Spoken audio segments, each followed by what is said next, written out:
দর্শক, জাতীয় পতাকার নকশাকার শিব নারায়ণ দাশের মরদেহে সর্বস্তরের মানুষের শ্রদ্ধা জানাতে নেওয়া হয়েছে কেন্দ্রীয় শহীদ মিনারে। সেখান থেকে আরও খবর জানাতে যোগ দিচ্ছেন সরওয়ার সুমন। সুমন, সর্বস্তরের শ্রদ্ধা জানানো কি শুরু হয়েছে কিনা? 1, 2, 3 ঢাকায় জমি জিতে নিন 100% ক্যাশব্যাক সহ 20 কোটি টাকার পুরস্কার।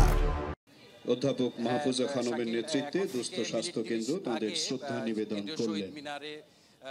বীর মুক্তিযোদ্ধা এবং জাতীয় পতাকার অন্যতম নকশাকার শিব নারায়ণ দাশের মরদেহ কিন্তু শহীদ মিনারে আনা হয়েছে এবং বিভিন্ন রাজনৈতিক, সামাজিক এবং সাংস্কৃতিক সংগঠন এবং ব্যক্তি পর্যায়ে থেকে কিন্তু শ্রদ্ধা জানানো হচ্ছে এবং সেই শ্রদ্ধায় আমরা দেখেছি যে সবার শুরুতে শ্রদ্ধা জানানো হয়েছে বাংলাদেশ আওয়ামী লীগের পক্ষ থেকে, এরপর জাসদ, বাংলাদেশের কমিউনিস্ট পার্টি সহ বিভিন্ন সাংস্কৃতিক সংগঠনের পক্ষ থেকে কিন্তু শ্রদ্ধা এরই মধ্যে জানানো হয়েছে। আমরা যতটা জানতে পেরেছি এখানে ঘণ্টাখানেক অর্থাৎ আর আধা ঘন্টা রাখা হবে কেন্দ্রীয় শহীদ মিনারে এই সর্বস্তরের যে জাতির যে শ্রদ্ধাঞ্জলি, যেটি কিনা সম্মিলিত সাংস্কৃতিক জোট এটির তত্ত্বাবধান এবং আয়োজন করেছে, তারা আমাদেরকে যেটি জানিয়েছেন যে আর আধা ঘন্টা এখানটায় রাখা হবে শিব নারায়ণ দাশের মরদেহ। এরপর নিয়ে যাওয়া হবে কুমিল্লায়, অর্থাৎ তার যে গ্রামের বাড়ি, সেখানে কিছু আনুষ্ঠানিকতা শেষে আবার ঢাকায় ফিরে আনা হবে শিবনারায়ণ দাশের মরদেহ।